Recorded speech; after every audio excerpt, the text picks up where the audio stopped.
Assalamualaikum, nama saya Nurul Khairina Anissa binti Khairuddin dan saya akan membentangkan tentang tujuan komunikasi di tempat kerja. Yang pertama sekali, tujuan komunikasi di tempat kerja iaitu kita dapat mengenal tingkah laku sendiri atau tingkah laku orang lain. Yang kedua, ia juga dapat menyelesaikan masalah yang kita hadap dekat tempat kerja. Yang ketiga, kita dapat mempelajari atau kita juga dapat mengajar orang lain tentang sesuatu dekat tempat kerja.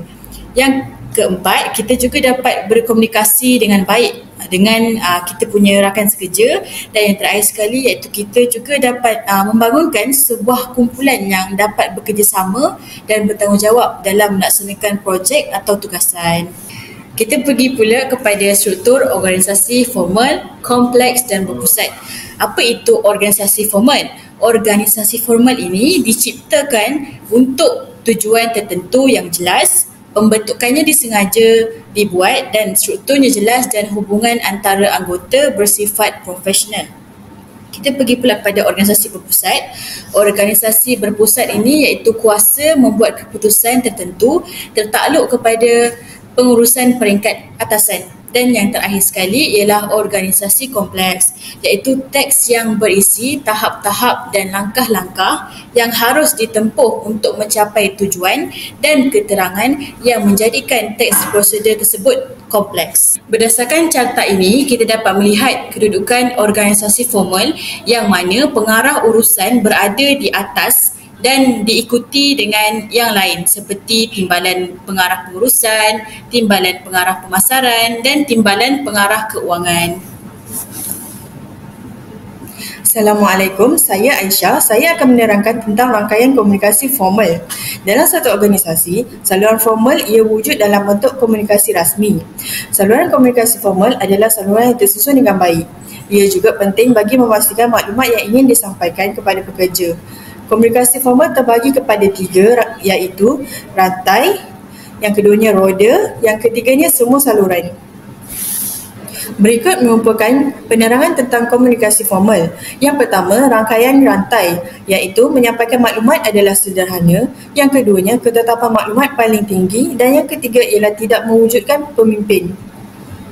Yang keduanya ialah rangkaian roda, yang mana komunikasi lebih cepat dan tepat. Yang keduanya, mewujudkan seseorang pemimpin. Dan yang ketiga, idea dan maklumat kurang diperolehi.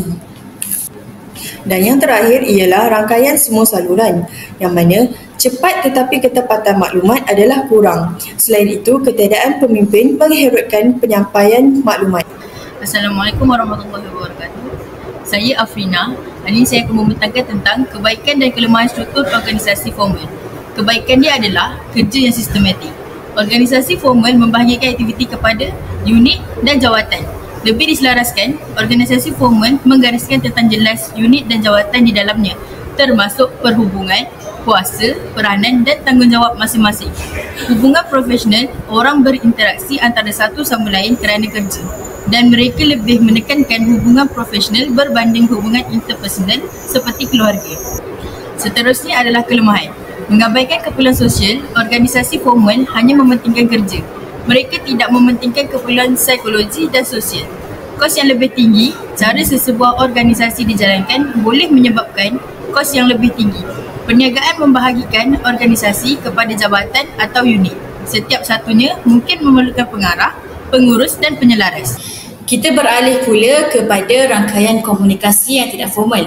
Sebenarnya komunikasi tidak formal ini ia boleh wujud di mana-mana sahaja dan ia juga bukan maklumat yang sah. Dan kita juga telah mengenal pasti ada 4 kemungkinan jenis rangkaian komunikasi yang tidak formal.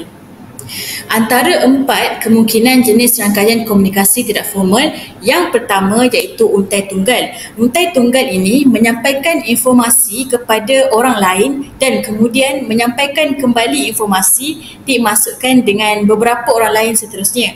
Yang kedua iaitu rantaian gosip.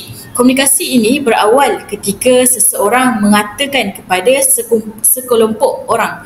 Dan yang kedua iaitu dia meneruskan informasi tersebut kepada beberapa orang yang lain. Dan yang terakhir sekali adalah maklumat yang menarik tetapi tiada kaitan dengan kerja. Yang ketiga iaitu rangkaian kebarangkalian. Pemberitahuan maklumat dilakukan secara rawak dan maklumat agak menarik tetapi tidak penting. Seterusnya iaitu rangkaian gugusan dikenali sebagai rangkaian berkelompok, suatu pola buah mulut yang berkuasa dalam organisasi dan individu penghubung terpilih yang akan menyampaikan maklumat yang berkaitan dengan kerja dan tepat pada masanya. Berikut adalah kebaikan dan kelemahan struktur organisasi tidak formal. Yang pertama iaitu kebaikan, meletakkan birokrasi di tempat yang dapat melancarkan operasi. Yang keduanya, mungkin kelebihan terbesar kerja tidak rasmi adalah flexibility. Kelemahannya pula ialah pelantikan pemimpin dan pengikut adalah bersifat sukarela.